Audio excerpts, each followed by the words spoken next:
Olá, sejam todos bem-vindos a mais um estudo bíblico pelo canal da Comunidade Católica Shalom, a esse momento tão especial de encontro com a Palavra de Deus. Muito obrigado a você que todos os dias nos acompanha aqui nos nossos estudos bíblicos. Espero que, de fato, o Senhor possa estar realizando uma grande obra de restauração, de mudança de vida, de salvação por meio da sua palavra. Por isso, te convido agora a parar um pouquinho. Pegue a sua Bíblia, pegue um caderno para anotar e vamos nos colocar diante do Senhor. Peçamos a Ele que, de fato, venha nos conduzir, nos introduzir e nos fazer mergulhar nos mistérios da sua palavra. Vamos lá, então? Em nome do Pai, do Filho e do Espírito Santo. Amém. Rezemos juntos. Vinde, Espírito Santo, enchei os corações dos vossos fiéis e acendei neles o fogo do vosso amor. Enviai, Senhor, o vosso Espírito, e tudo será criado, e renovareis a face da terra. Oremos, ó Deus que instruíste os corações dos vossos fiéis com a luz do Espírito Santo, fazei que apreciemos retamente todas as coisas, segundo o mesmo Espírito, e gozemos sempre de suas consolações. Por Cristo Senhor nosso. Amém. Senhor, nós nos colocamos mais uma vez na tua presença, diante de ti. Vem, Senhor, com a tua graça sobre nós. Vem com teu poder. Vem com teu Espírito Santo. Ilumina, Senhor, todo o nosso ser. Enche-nos da tua presença, da tua graça. Que o teu Espírito Santo, Senhor, ilumine os nossos pensamentos, nossa inteligência, todo o nosso entendimento, mas principalmente, Senhor, enche o nosso coração e dai-nos a graça e nos ajude a abrir nosso coração para acolher a tua palavra nesse dia de hoje. Guia-nos, Senhor, e nos fala aos nossos ouvidos, fala ao nosso coração por meio da tua palavra. Amém. Vamos abrir as nossas Bíblias no Evangelho de hoje, que está em Lucas capítulo 11, versículos do 47 ao 54. Lucas capítulo 11, versículos 47 ao 54. Ai de vós que construís mausoléus para os profetas que vossos antepassados assassinaram. Assim, vos tornais testemunhas e cúmplices do que vossos antepassados fizeram. Pois eles os mataram e vós construís os mausoléus. Por isso diz a sabedoria de Deus: eu lhes enviarei profetas e apóstolos. Alguns eles matarão e perseguirão. Assim se pedirá conta a esta geração de todo o sangue de profetas derramado desde a criação do mundo. Desde o sangue de Abel até o de Zacarias, assassinado entre o altar e o santuário. Sim, eu vos digo, serão pedidas contas a esta geração. Ai de vós, juristas, que ficastes com a chave do saber. Vós não entrastes e fechastes a passagem aos que entravam. Quando saiu daí, os letrados e os fariseus começaram a atacá-lo violentamente e a fazer-lhes perguntas insidiosas para apanhá-lo em suas palavras. Palavras da salvação, glória a vós, Senhor. Então, meus irmãos, vamos para o nosso primeiro passo da Lex Divina, que nós já sabemos qual é, não é? Nós que já estamos todos os dias ou com muita frequência acompanhando, ou para quem não sabe, que está vindo pela primeira vez, que nós fazemos no nosso estudo bíblico o método da Lex Divina, que é o passos de um método oracional. O primeiro passo, nós fazemos a leitura, que não é apenas ler, mas lendo, inclusive num estudo bíblico mais prolongado, o ideal é que possamos ler até 5 vezes em cada passo, né? Os primeiros passos, principalmente da Lex Divina, aqui, ler uma, duas, 3 vezes. Quanto mais nós lemos, seguindo cada passo, mais nós aprofundamos e mais a palavra vai sedimentando em nós. Por isso eu sempre falo que ao final do estudo bíblico, leia mais uma vez, reze, e você vai ver como aquela palavra vai ganhando mais forma, mais concretude na nossa vida. Ok? Mas aqui nós fazemos de forma mais resumida. Nesse primeiro passo, importante a leitura, que é a ler, mas fazer a leitura do contexto. O que é que o texto fala, qual é a contextualização, quais são os personagens, o que está sendo falado, qual é o lugar. Até isso também influencia o lugar para podermos perceber o que é que Deus tem a nos falar. E muitas vezes, de acordo com a história, o enredo, também é importante sabermos um pouco sobre as leis, os costumes, a cultura daquela época, para assim entender melhor o que é que Deus quer realmente nos falar. E aí depois seguir os próximos passos. Segundo passo, ler mais uma vez e ver o que é que Deus tem a me dizer agora. Depois, o terceiro passo, em resposta a essa leitura, o que é que Deus nos fala? Rezar, orar, a contemplação, o que é que eu respondo a Deus por meio da palavra. Depois, o quarto passo, colocar propósitos de vida.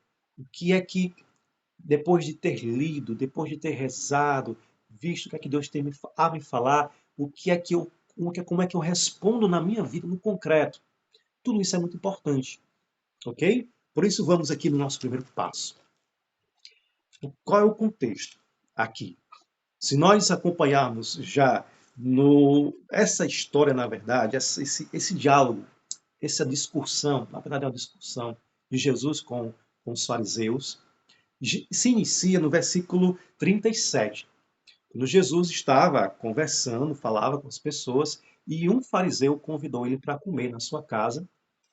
Não sei se vocês se lembram, eu aqui fiz um estudo bíblico sobre a pecadora perdoada, né, aquela bela passagem, e ali estava contido, e nós aprofundamos o elemento da cultura, né, quando um rabino, que é um mestre, né, da lei, um mestre da religião, ele estava em uma cidade ou em uma região, na sua região ali, os fariseus ou religiosos, por costume, por tradição, eles tinham que convidar aquele rabino para ir à sua casa, para cenar ou outra refeição, e ali poder partilhar, compartilhar a sua experiência, seus ensinamentos, né? Ali trocar ideias, né? Talvez. Era muito comum isso daí. Então, esse fariseu chamou Jesus para a sua casa. Mas nós já sabemos que chamou de forma hipócrita, né? Porque eles sempre se achavam mais do que os outros. E ali Jesus era aquele o profeta da vez, né, que estava ali, que chamava a atenção. Todas as pessoas acorriam até Jesus, queriam ouvi-lo falar, né? Então vamos chamar ele. Mas sabíamos qual era o pensamento que esses fariseus tinham com Jesus. E quando eles entravam na casa, existia uma série de ritos para se fazer. Um deles, lavar as mãos antes das refeições.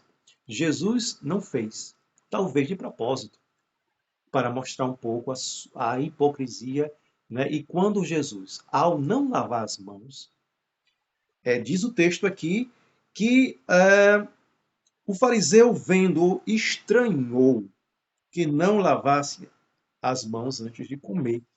Né? Estranhou, então, de alguma forma se expressou, né? Com certa, se colocando, né, acima, né? Tipo assim, como é que você não vai lavar as mãos, não é? E aí, a partir daí, Jesus começou a desencadear uma série de críticas duras aos fariseus com relação à hipocrisia dos costumes. Porque, como nós sabemos, Jesus sempre, todo o decorrer do Evangelho, sempre vai aprofundar o mistério do amor. E o que mais importa são as intenções do coração. Como Jesus fala em alguns momentos, o pecado não está naquilo que vem fora de mim, o que eu como, deixo de comer, mas é o que está no meu coração, a minha atitude diante das coisas, não as coisas em si, e assim por diante. Né? Em muitos casos, Jesus vai. E aqui nesse trecho, aqui Jesus começa a falar de hipocrisia, o que vós, fariseus, limpais por fora a taça e o prato, mas o que está sujo, e por dentro de vós estáis sujos, e assim por diante, não é? Então, Jesus começa a falar, dar essas duras críticas a eles, e chega aqui no Evangelho de hoje, que é no versículo 47. Vamos aprofundar sobre o que quer dizer essas críticas que Jesus está fazendo e o que essas palavras podem falar a nós, que questionamentos essa palavra tem a nos fazer hoje. Ai de vós que construís mausoléus para os profetas que vossos antepassados assassinaram. Aqui é uma dura crítica que Jesus faz. Desde o início da criação até aquele momento em Jesus, na época de Jesus, nós temos as Escrituras e temos também os profetas. Deus enviou os profetas, inclusive está escrito em várias citações, Deus enviou os profetas para falar, claro, em nome de Deus, mas também para divertir principalmente. E, na maioria das vezes era para divertir nas situações de pecado, na necessidade de mudança de vida, de conversão. E nós sabemos que muitas pessoas ouviram a voz dos profetas, a voz de Deus, a palavra de Deus por meio dos profetas, e muitos outros não ouviram, não quiseram ouvir e fizeram de tudo para parar aquela profecia, para matar a profecia e até matar literalmente os profetas. E aí a crítica que Jesus fez: vossos pais mataram os profetas, né, e não aceitaram a profecia. Hoje vós construístes mausoléus. O que são mausoléus? Para quem não conhece, mausoléus são construções, geralmente assim mais suntuosas, né? Pode ser um templo, aonde ali se venera os restos mortais, ou se coloca os restos mortais para fazer, geralmente de alguém muito importante. No caso aqui, na realidade religiosa, eram para os profetas. Ali estavam os restos mortais, então se constrói algum tipo de edificação mais importante, porque era uma pessoa importante, e ali se fazia uma veneração. Se formos comparar com os tempos de hoje, é como se em um certo lugar, na tumba onde estão, por exemplo, os restos mortais de Pedro, de Paulo, de santos ou de santos dos tempos de hoje, construíssemos uma igreja. Para ali, claro, nós nos dirigimos a Deus, mas fazemos a veneração à história daquele santo, a sua vida, né? Então, seria uma comparação para podermos entender mais ou menos. É isso que eles fizeram. Mas o grande ponto-chave desse texto de hoje, que Cristo quer nos ensinar, critica eles e nos ensina, é a falta de autenticidade na vivência da fé da religião. É a hipocrisia. Porque esses fariseus, eles construíram esses templos, esses mausoléus. Mas para quê? Para ser bem visto para as pessoas, porque são autoridades religiosas, não é? Então, venham, façamos a peregrinação aqui no túmulo, no mausoléu de fulano de cicrano, façamos nossas orações. E muitos deles, inclusive, até decoravam, memorizavam vários textos, passagens das profecias, mas não viviam as profecias, não acreditavam nas profecias, não acolheram as profecias e, principalmente, não viveram as profecias. Essa é a crítica que Cristo deixa para eles e talvez para nós também. Se formos comparar com a nossa vida para os tempos de hoje, agora digamos que de Jesus para cá nós temos o próprio Cristo, o maior dos profetas, né? O maior de todos os santos, santos dos santos.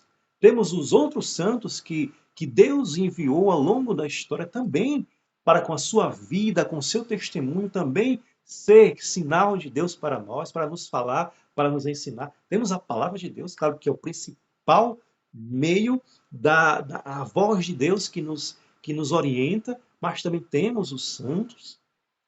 E nós vamos até os templos, né, as igrejas, veneramos os santos, achamos lindo, bonito, falamos, até memorizamos frases, poemas talvez dos santos, mas na nossa vida não acolhemos o testemunho deles e nem nos esforçamos para viver, por mais que sejamos fracos e pecadores, como os santos também foram santos pela graça de Deus. Esse é o questionamento que essa palavra nos deixa. Ir ao mausoléu, né, ir às igrejas, ir ao templo, saber de tudo, saber da história, valorizar e achar lindo, maravilhoso que aquele santo se sacrificou, mas na minha vida não viver também o evangelho é uma hipocrisia, é a falta de coerência. Hoje, o evangelho nos questiona como está a nossa coerência com relação à palavra de Deus, com relação à voz de Deus, com a vontade de Deus nas nossas vidas. Jesus criticou eles, e aí vocês até mataram, os vossos antepassados mataram, e vós não acolheis as profecias, a palavra de Deus. Aqui no final, para finalizar a nossa meditação, no versículo 52, Jesus vai dizer: ai de vós, juristas, que ficastes com a chave do saber. Vós não entrastes e fechastes a passagem aos que entravam. O que isso quer dizer? Ai de vós, juristas, que ficastes com a chave do saber. De fato, a palavra é saber ou sabedoria, que no original do grego, no escrito em grego, está Sofia, que quer dizer sabedoria ou saber. Vós estáis com a chave da sabedoria, do saber, mas vós não entraste e impedistes aqueles que estavam querendo entrar, ou estavam entrando. O que isso quer dizer? Meus irmãos,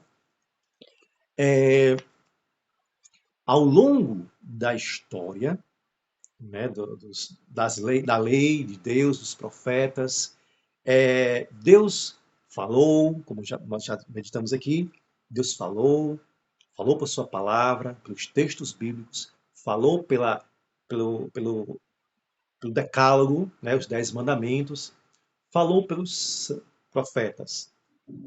Porém, os muitos autoridades religiosas, fariseus da época, eles fizeram mais de 600 prescrições da lei para as pessoas viverem.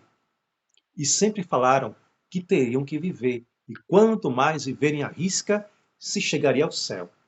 Para aqueles religiosos radicais, o céu se alcançava ao viver a lei no pé da letra, né? À risca. Ali. E aí Jesus vai criticar mais uma vez isso. Primeiro, eles prescreveram mais de 600, fizeram mais de 600 prescrições, coisas que nem eles podiam viver e nem o povo. O povo não conseguia viver toda aquela lei. Aqueles fariseus, os religiosos, eles eram os representantes para o povo, de Deus para o povo religioso, mesmo na sua hipocrisia. Mas eles não.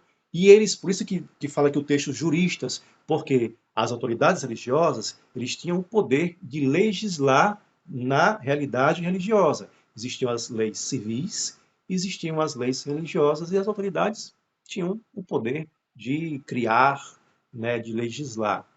Por isso Jesus critica de vós juristas que, que, que ficastes com a chave do saber, porque eles criaram, né? Mas nem vós entrais, ou seja, porque vocês não vivem isso. Vocês não vivem. E nem deixam, nem permitem que os outros entram com essa forma, com esse peso. Por isso que Jesus fala em outra passagem, vós criais fardos pesados, colocastes fardos pesados nas costas, nos ombros das pessoas, do povo. E aí Jesus fala para o povo: vinde a mim, que sou manso, humilde de coração, que a minha carga é mais leve, o meu fardo é mais leve.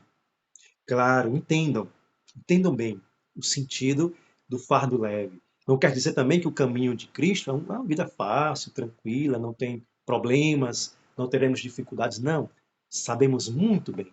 Nós que fazemos o nosso caminho em Cristo, sabemos muito bem que o caminho do Senhor é esse caminho que Ele mesmo fez, de amor, de cruz e ressurreição.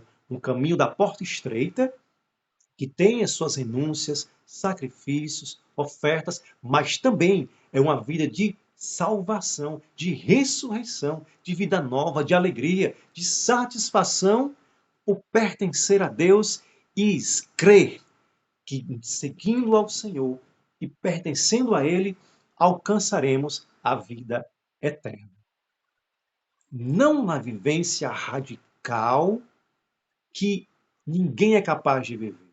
Meus irmãos, Deus que amou jamais nos pediria algo que nós não fôssemos capazes de fazer. Já pararam para pensar sobre isso? Deus que amou, que é todo-poderoso, que está acima de tudo, sabe o que é melhor para nós, jamais pediria para fazermos algo que nós não fôssemos capazes de fazer. Por isso, se Deus te pede algo na sua vida, se Deus te chama a um caminho, pede para renunciar ao pecado no mundo de hoje, tão fácil pecar, é tão fácil pecar. A porta está mais do que aberta, escancarada para a vida fácil, mundana. Não vou nem entrar nos detalhes aqui agora, mas nós já sabemos do que estou falando agora. Somos chamados a viver esse caminho de amor da porta estreita, o sacrifício com renúncias contra o pecado, mas uma vida feliz, alegre, de restauração, de vida nova. Enfim, o grande questionamento que o Senhor nos faz, por meio da sua palavra hoje, é a nossa autenticidade na vivência do Evangelho. Como está a nossa autenticidade? Se você quiser, escreve no seu caderno. Como está a minha autenticidade? Estou vivendo como esses fariseus que, como já falei aqui, como já mencionei, fazem menção ao passado, aos santos, né? No caso eles aos profetas, nós aos santos, conheço sim a história, sei muito bem da palavra de Deus. Não vou nem ler essa palavra hoje, porque eu já sei de cor, já sei de memória, já li várias vezes, tenho muitos anos de caminhada na igreja, conheço essa palavra, não vou nem ler, mas já sei. Mas eu sei, mas será que estou vivendo a palavra? Minha vida, ela tem coerência com a palavra de Deus, mesmo fraco, pecador, porque para Deus o mais importante não é se nós somos pecadores ou se não, porque Deus sabe que nós somos pecadores. Deus nos conhece, sabe do que nós somos capazes. Mas o que mais importa para Deus é a intenção do nosso coração e o nosso desejo e o esforço de amá-lo e fazer a sua vontade, cumprir a sua palavra, não obstante os nossos pecados. Amém? Senhor, nós queremos te agradecer mais uma vez pela força da tua palavra, pela riqueza da tua palavra, pelos teus ensinamentos. Te pedimos, Senhor, que tu possas tirar de nós todo tipo de hipocrisia, que algum tipo de tentação pode querer nos conduzir. Dai-nos a graça de sermos mais autênticos na nossa vivência do Evangelho da tua palavra, Senhor. Nós te pedimos. E te pedimos, Senhor, porque sabemos que somos fracos. Precisamos da tua graça. Sem a tua graça, nós não podemos. Queremos ser santos. Queremos alcançar o céu. Queremos estar junto contigo, Senhor, já aqui na terra e junto contigo permanecer até o céu. Encontrarmos em ti a alegria plena, vivendo a tua palavra, a tua vontade. Mas somos fracos, Senhor. Nos ajuda. Dá-nos a tua graça. Dá-nos a tua força. Amém. Ave Maria, cheia de graça, o Senhor é convosco. Bendita sois vós entre as mulheres. Bendito é o fruto do vosso ventre, Jesus. Santa Maria, Mãe de Deus, rogai por nós, pecadores, agora e na hora de nossa morte. Amém. Em nome do Pai, do Filho e do Espírito Santo. Amém. Meus irmãos, muito obrigado mais uma vez por acompanhar esse estudo bíblico. Convido você a deixar nos comentários aqui embaixo o que ficou mais forte para você, o que você mais gostou dessa palavra de hoje. Algum comentário a mais que você queira também partilhar com a gente, conosco, sobre esse evangelho de hoje, e assim podemos todos crescer na palavra. E também convido você a rezar mais uma vez, leia mais uma vez essa palavra, reze mais uma vez, deixe Deus falar. E também convido você a compartilhar esse vídeo com outras pessoas para que mais e mais pessoas possam hoje ter uma experiência forte com essa palavra. Deus os abençoe. Shalom.